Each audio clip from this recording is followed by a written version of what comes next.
Hello जी, राधे राधे जी सभी को। मैं हूं प्रियंका और मैं आप सभी का स्वागत करती हूं अपने YouTube channel Haryanvi Priyanka blogger में। आशा है कि आप सभी भी अच्छे होंगे और मैं भी अच्छी हूं। तो ये मेरा ब्लॉग है, ये ब्लॉग मेरा है कल का, जो कि 30 तारीख का। और मैं 30 तारीख को जो व्लॉग था मैं उसको डाल नहीं पाती हूँ, क्योंकि मैं जाती हूँ दिखाने के लिए डॉक्टर के पास, जो कि मुझे जाना था काफ़ी दूर। तो यहाँ पर मैं जाती हूँ तो मैं वहाँ की क्लिप नहीं बना पाती हूँ, क्योंकि कोई प्राइवेसी भी एक चीज़ होती है जिसमें कि हम हर चीज़ को नहीं दिखा पाते। जहाँ पर हम दिखाने के लिए जाते हैं तो उस चीज़ को मैं एक तरह से फ़ोन में रिकॉर्ड वगैरह, मतलब कि वीडियोज़ की डिटेलिंग वगैरह नहीं ले पाती हूँ। तो वहाँ पर हम दिखाने के लिए जाते हैं, तो यहीं पर मेरा जो ये मैंने इसीलिए ये क्लिप दिखाई थी। और तो यहाँ पर अब आ चुकी है डेट 31 तारीख, जो कि आज है राधा अष्टमी। तो राधा अष्टमी के दिन मैं सुबह उठती हूँ नहा करके, उसके बाद मैं किचन में आ जाती हूँ, क्योंकि आज बच्चे भी स्कूल नहीं जा रहे थे, क्योंकि आज था संडे। तो यहाँ पे आज मुझे बनानी थी अरबी की सब्ज़ी, और हमारा सभी का फास्ट था आज। बच्चे भी व्रत में ही थे, क्योंकि दोपहर तक का था व्रत। दोपहर को 12 बजे फास्ट जो है खुलना था। तो हमने सुबह के टाइम बनाई थी राधा रानी के लिए अरबी की सब्ज़ी, जो कि हमने भोग के लिए निकाल दी थी अलग से ही। तो यहाँ पर अब मैं बना रही हूँ अरबी की सब्ज़ी।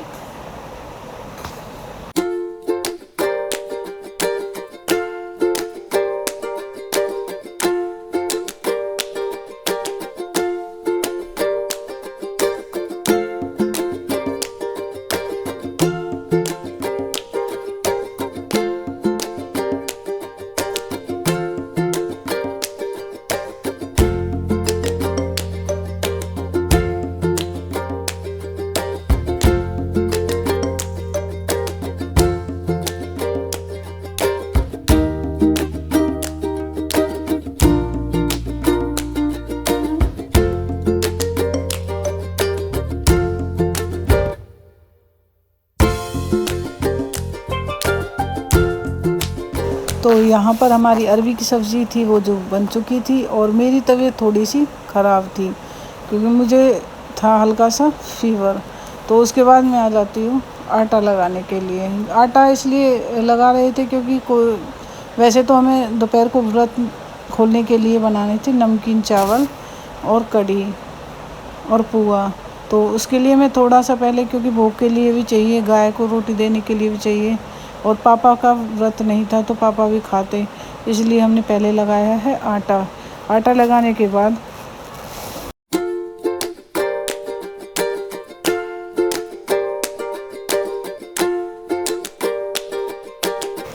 यहाँ पर मेरा आटा जो है लग चुका है। उसके बाद मैं आ जाऊँगी पूजा करने के लिए। तो आटा लगाने के बाद फिर मैं आ जाती हूँ नीचे, क्योंकि आज थी राधा अष्टमी, तो मुझे भी करनी थी अपनी राधा रानी की और ठाकुर जी की पूजा। तो यहाँ पे मैं करने लगती हूँ आरती। आरती करने के बाद जो हमारे यहाँ पर जो सात नवरात्रे होते हैं, या फिर मतलब सप्तमी अष्टमी होती है, उस पर जो आँच लेते हैं उसको हम अंगारी बोलते हैं। अंगारी पर हम सामग्री वगैरह ये खेते हैं, मतलब उस पर रखते हैं। तो यहाँ पर मैं मम्मी के साथ बैठ कर के कर रही थी अपनी हवन, मतलब तो छोटा सा जो हवन करते हैं, तो यहाँ पर कर रहे थे हम हवन करने के साथ साथ यहाँ पर मैं और मम्मी हवन करते हैं। तो यहाँ पर हवन करने के बाद तो फिर आ जाते हैं देवर जी। तो देवर जी हैं जो, वो भी यहाँ पर ढोक लगाते हैं, पहले मैं और मम्मी लगाते हैं, तो फिर हम सभी करते हैं यहाँ पर मिल कर के पूजा। उसके बाद मैं दिखाऊंगी कि हमारे ठाकुर जी आज कैसे लग रहे हैं, हमारी राधा रानी है जो वो कैसी लग रही हैं।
तो यहीं पर भैया हैं जो वो ढोक लगाना स्टार्ट कर देते हैं, तो मैं उनको थपकी देती हूँ। यहाँ पर मम्मी भी उनको आशीर्वाद देती है। तो उसके बाद मैं दिखाती हूँ अपने ठाकुर जी और अपनी राधा रानी मैया, जो भी हमारे भगवान जी बैठे हुए हैं। तो आप भी दर्शन कर लीजिए और बताइएगा कि हमारे भगवान जी हैं वो जो आज कैसे लग रहे हैं।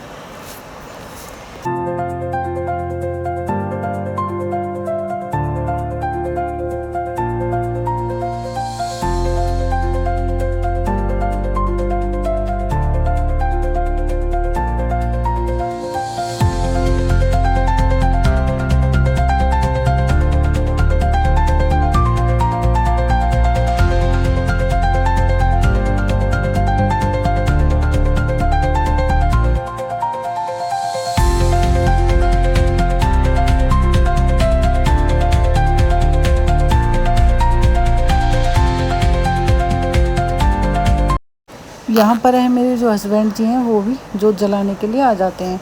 उसके बाद पूजा करने के बाद मैं आ जाती हूँ ऊपर, जब कि टाइम 12 बजे का होने वाला था। तो 12 बजने में थे 1 घंटा, तो 12 बजे से 1 घंटे पहले हम खाना बनाना स्टार्ट कर देते हैं।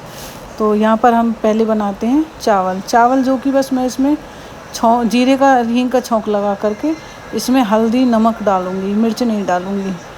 बस ये है कि इससे हमारे चावल हैं जो ये पीले पीले और खिले खिले से बन जाएंगे। तो इसमें इस छौंक लगा करके मैं इसमें पानी कर दूँगी, जितना इसमें पानी की क्वांटिटी चाहिए। उसके बाद मैं लगा दूँगी कुकर का ढक्कन।